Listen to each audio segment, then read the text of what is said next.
Then, to Zhang Xiaofan's surprise, more lights began to illuminate the darkness. Presumably 5 more figures appeared. They were dressed in yellow robes, the attendants of the girl from Shanghai Garden, and now they had all gathered here. Zhang Xiaofan felt his throat dry. Under the gaze of many eyes, he couldn't help but feel chills run down his spine. Just then, he suddenly heard a weak voice beside him. "Quick, go, these people's skills surpass ours. We can't confront them." It was Lan Zuexu. Zhang Xiaofan turned his head and saw Lan Zuexu's pale, composed face beside him, devoid of worrying or fear, as if she were merely discussing the weather. Zhang Xiaofan was momentarily stunned, shook his head, clenched his lips, and turned again to face the mysterious figures. "Biao, be cautious." The veiled woman watched the 2 figures ahead, her gaze finally landing on the burning stick in Zhang Xiaofan's hand. She whispered, "That black stick seems peculiar." Biao, the green-clothed girl, asked, "And you? What do you see?" The veiled woman's expression couldn't be discerned, but her words hinted at puzzlement. It seems the ore just now was too familiar. But how could the righteous faction possess such a thing? They wouldn't even know how to control this speed. Besides, this ...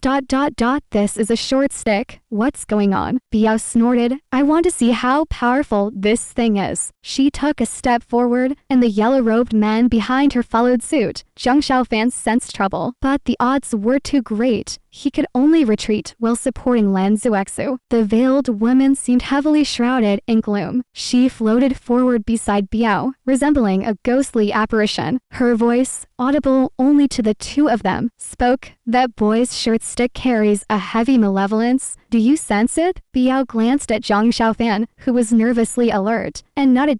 The veiled woman paused. "Although so, I feel the malice within that stick hasn't fully surfaced. It seems suppressed. In my opinion, that stick is likely related to our sacred sect. The boy's identity is suspicious. You should think carefully." Biao furrowed her brows. "And you? What should we do?" The veiled woman's tone turned calm. "Capture them. Take them back for your father to inspect. The sect leader is omniscient. He will know about this item." Biao thought for a moment. "All right." As they spoke, they continued advancing, with no need for approval from the yellow-robed man. Both sides negotiated and advanced during the conversation. Zhang Xiaofan supported Lan Zuexu, feeling increasingly tense. He could hear the sound of water waves, indicating they were nearing the water's edge. Biao paused and turned to the veiled woman. "Aunt Yu, is this the heartless sea?" The veiled woman fell silent for a moment before sighing softly. "For the lovelorn, only the unfeeling knows suffering." "Yes, this is indeed the most mysterious heartless sea among the 5 seas.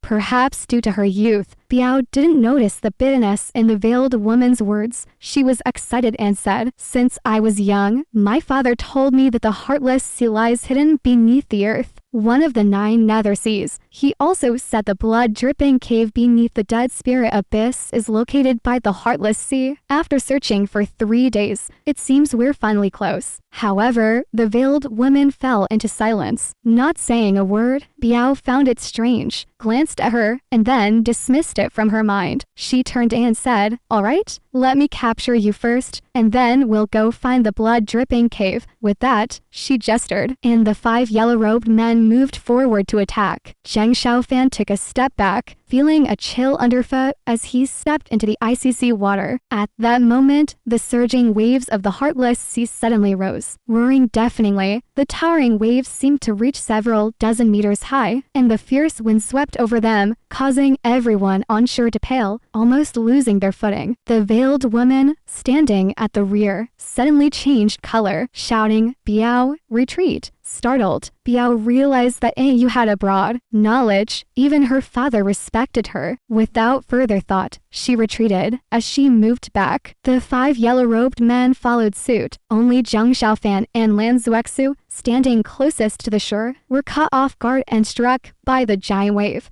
soaking them completely and sending a bone-chilling cold through their bodies. Then, everyone turned to look at the sudden change in the heartless sea. Two huge lanterns, emitting a faint green light, slowly lit up on the pitch-black sea. But upon closer inspection, the strange lanterns weren't ordinary. They were slender and tall, with two thin black cracks in the middle, exuding a chilling aura. It's him, the veiled woman trembled. That beast hasn't died yet, Biao exclaimed. Beast, ain't you? What is this? The veiled woman looked at the surging waves of the heartless sea with fear in her voice. This is the black water profound snake. Biao was shocked. Hardly able to believe it, she asked, but didn't this demon perish 1,000 years ago in the western Great Marsh by the divine beast, the yellow bird? It's rumored so, but today it appears here. I don't know why. Biao, the black water profound snake, is an ancient demon beast, ferocious and unrivaled. Only its natural enemy, the yellow bird, can kill it. We must retreat. Biao hesitated, but saw Zhang Xiaofan and Lan Zuexu, soaked by the waves, almost breathless in an instant. Meanwhile, the enormous black serpent slowly emerged before them. Its lower body was coiled in the sea, and its upper body and head stood dozens of meters above the ground. Emitting a faint green light from its snake eyes, it peered down from above, regarding the people below, as tiny as ants to it. Zhang Xiaofan had never seen such a huge creature before, even on the Qingyun Mountain's Tianfang Peak. The divine beast, the water kiln, was considered the largest spirit beast. However, compared to the black water profound snake before him, the water kiln was no bigger than a puppy, not to mention him. Even Lan Zuexu beside him and Biao, and the others from the demonic sect had never encountered such a colossal creature. For a moment, they all stood there in shock, speechless.